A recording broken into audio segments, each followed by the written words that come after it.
It was never painted black, turned into a Fillmore South by Bill Graham. It wasn't turned into a rock room or a disco. It stayed a movie theater and live performance theater for the 92 years it's been here. Tampa Theater has been here in the heart of downtown Tampa since October 15th, 1926. The part that people see is the beauty and the grandeur that Eberson designed. But of course, as a functioning theater that's been operating for 91 years, of course we have all these wonderful little nooks and crannies where all the smoke and mirrors are kept. And that's why we have great people like our stage manager, Lloyd, who has crawled over every inch of this building and knows where all of the switches and all of the plugs are to keep everything running how it's supposed to. This right here, this is the main switchboard. 1926, Frank Adams Electric, Chicago, Illinois, John Eberson Architect, all documented here. For 92 years, when you sat down in your seats and the movie started, we took house lights down here, we turned off the relays, came this direction. Anything else that needed to be reset for house lights would happen here. And then you would open the drape. Projectionist would open the gate on the projector and start the film. That walk back and forth happened for 92 years.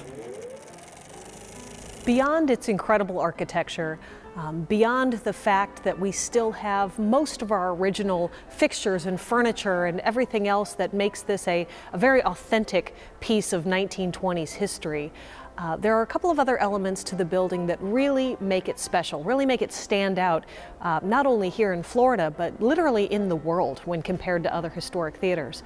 One of those things is right behind me on the stage. Vintage 1926 wind-driven Wurlitzer pipe organ with sound effects for theater and for silent film. All right, standby organ, standby lights, ready and go.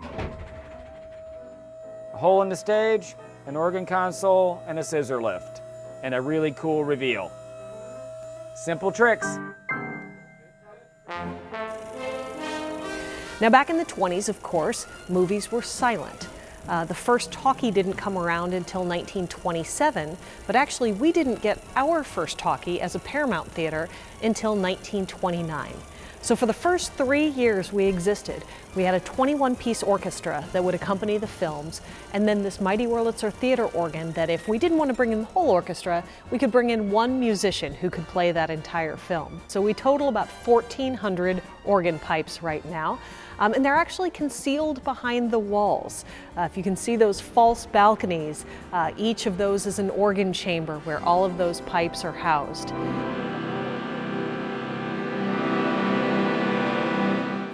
Getting in there during the piece, finding the pipe that's sounding uncontrollably, capping it, and making sure the organist doesn't have to play around that one note.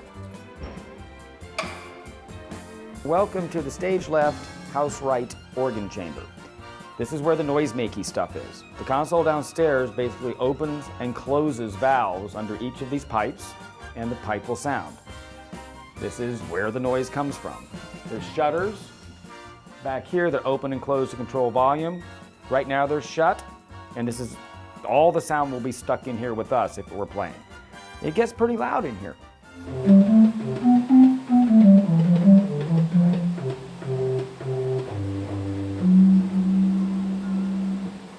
There's a lot of places things are hard to get to. In this chamber, we've got flute pipes, reed pipes, and some metal, wood flute and metal flute pipes, different timbers, different pitches. This is a flute pipe. And we have some other reed pipes here that are a bit smoother than that first one. And let's find a metal flute pipe. Oop, come here. She is sticky. And she doesn't want to come out. We'll try this one.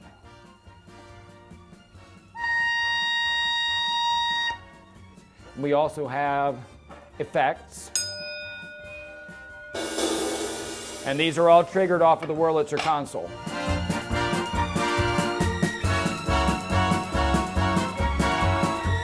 One of the signature elements in John Eberson's atmospheric theaters is, of course, that night sky above us.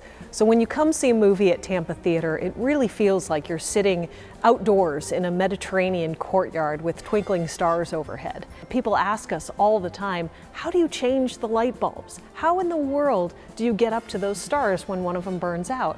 And the genius of John Eberson's design really shines when you see that he built above the night sky a series of catwalks and a workspace, basically. So instead of having to haul out the ladder that will get us all the way up to the sky, you can actually get up on top of the ceiling and replace those light bulbs from up above. Something you don't do in the summertime because it's in the attic. Heading for the attic. We are now above our 99-star field in the audience ceiling. Each one of these stars is actually a light bulb over a hole in the ceiling. The cold fluorescents run really blue, so now the universe is contracting. And the star goes there, and now we have added another point of light in Tampa Theater's ceiling. The fact that this theater in particular is almost entirely intact to day one makes it pretty special. We have the furniture. You know, what the termites haven't taken, we still have.